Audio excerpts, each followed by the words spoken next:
This is a story about one of the most difficult expeditions on the planet to a place that few people understand, that may be the last of its kind in history. Unfortunately for you, this is not a story about going to the edge. Rather, this is a story that starts at the edge and goes much farther.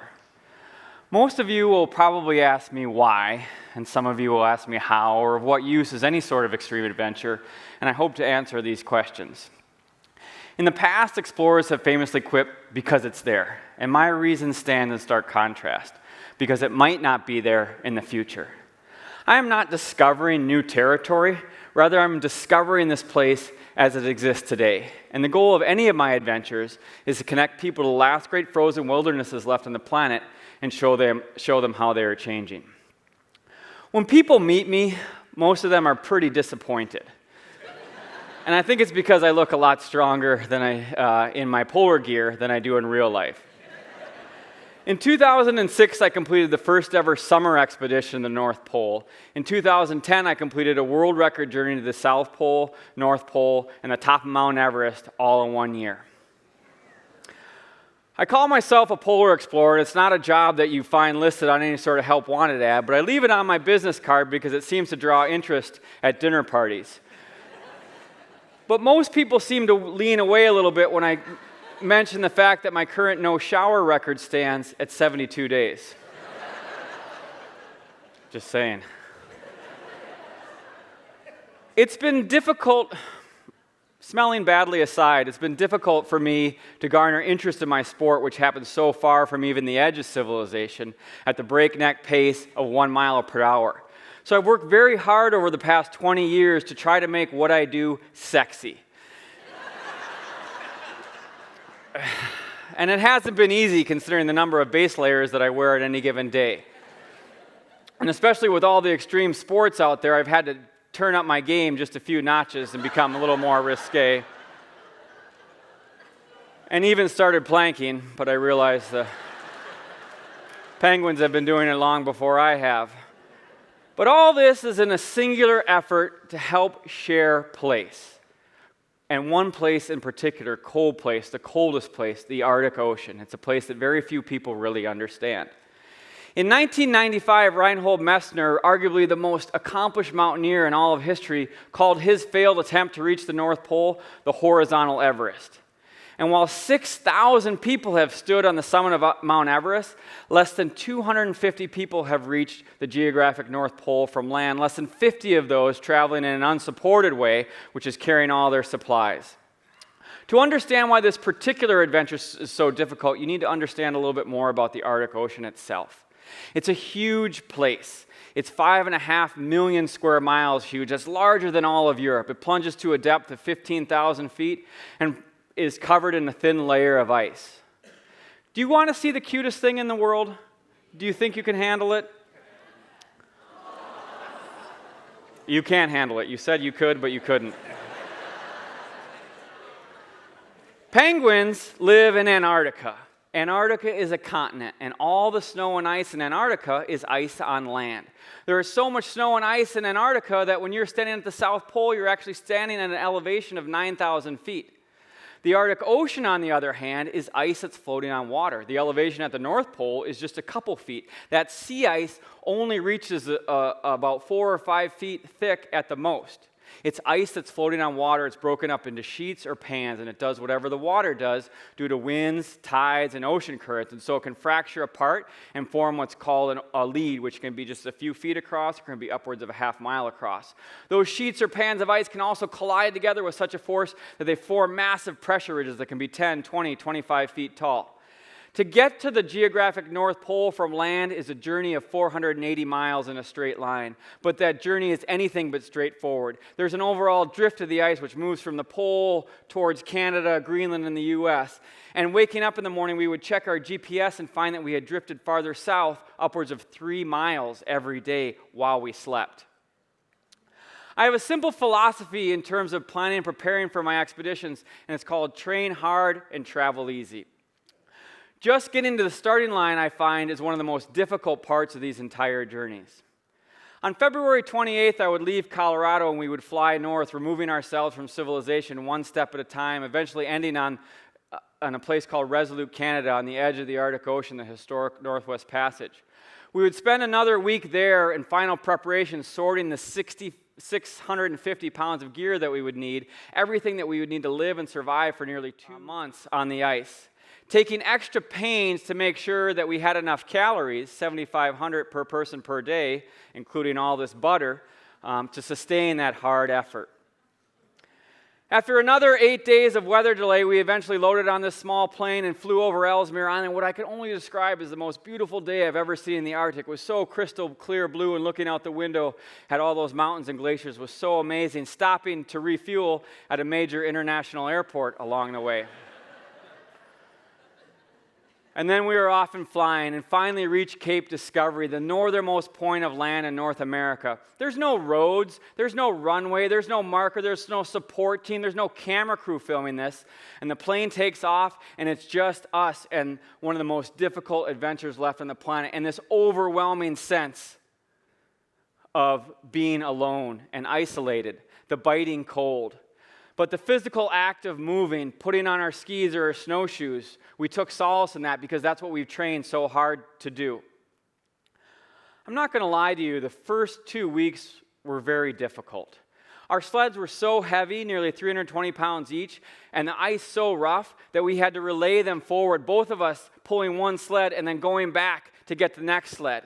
And after 8 or 9 hours of work, we would check our GPS and we would have progressed 1 mile, 1.5 miles. After the hardest work you could possibly imagine, after 3 weeks on the trail, we had progressed only 50 of the 480 miles that we would need to get to the pole. And I cried because I was afraid of being a failure, and afraid of dying. We had a very close encounter with 2 polar bears early on in the expedition as well. I call polar travel is death by 1,000 cuts because each day we're losing a little bit of energy that we never get back. And so we've worked very hard on our routines and systems to be efficient and save energy and make our way forward. And each day starts out in the tent. Now, not being much of a morning person, waking up at 30 degrees below zero in a frosty sleeping bag is not the most comfortable situation in the world. And it takes us nearly 3 hours to melt snow, cook breakfast, and gear up for our day on the ice in which we are skiing, snowshoeing, and sometimes just hiking through this rough, jumbled ice.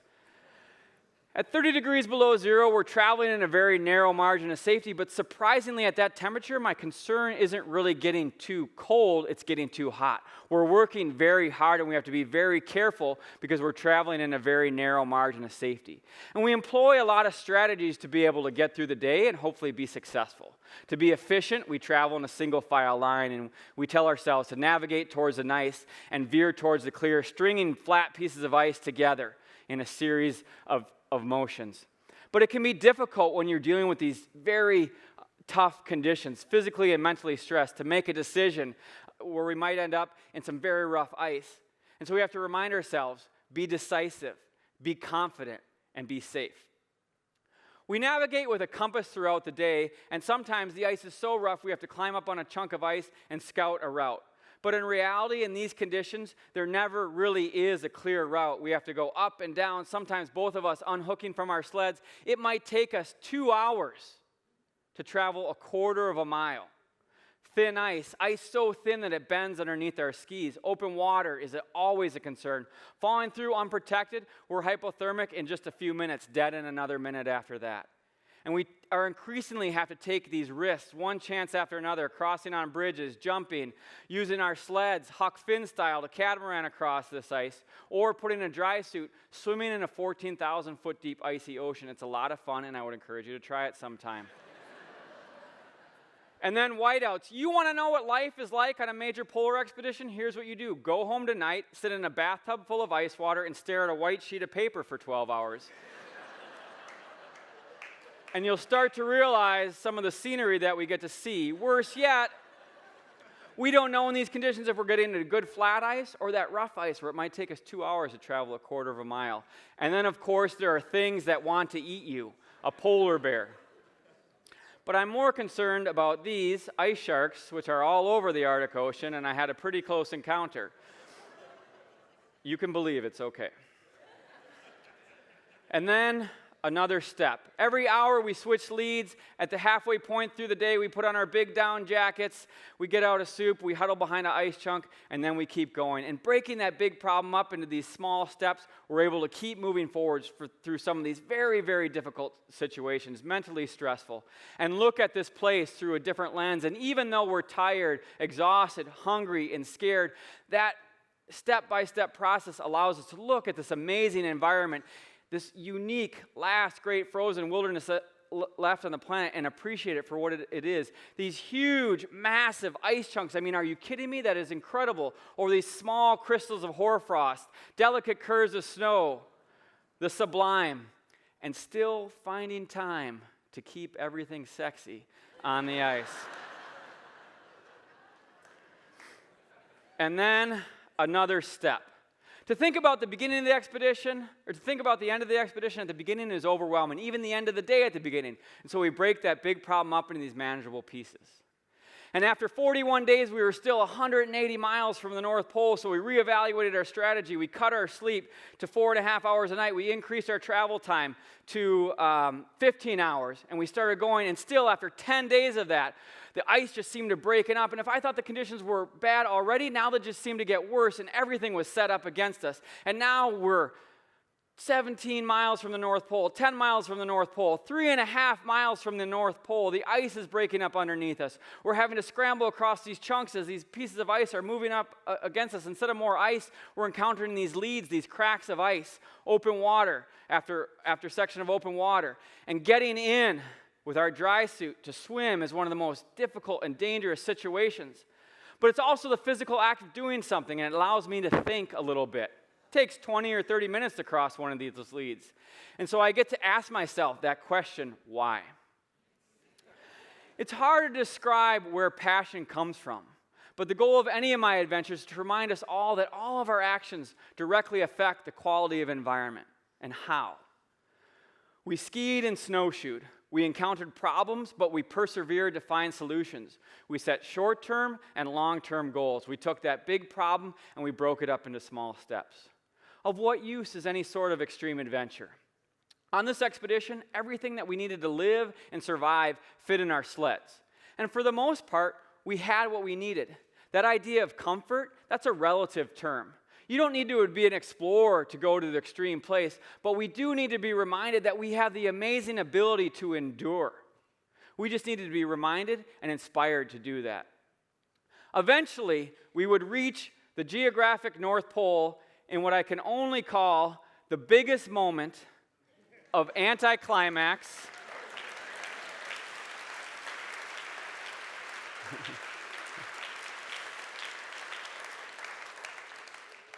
The biggest moment of anticlimax that I've ever had in my entire life.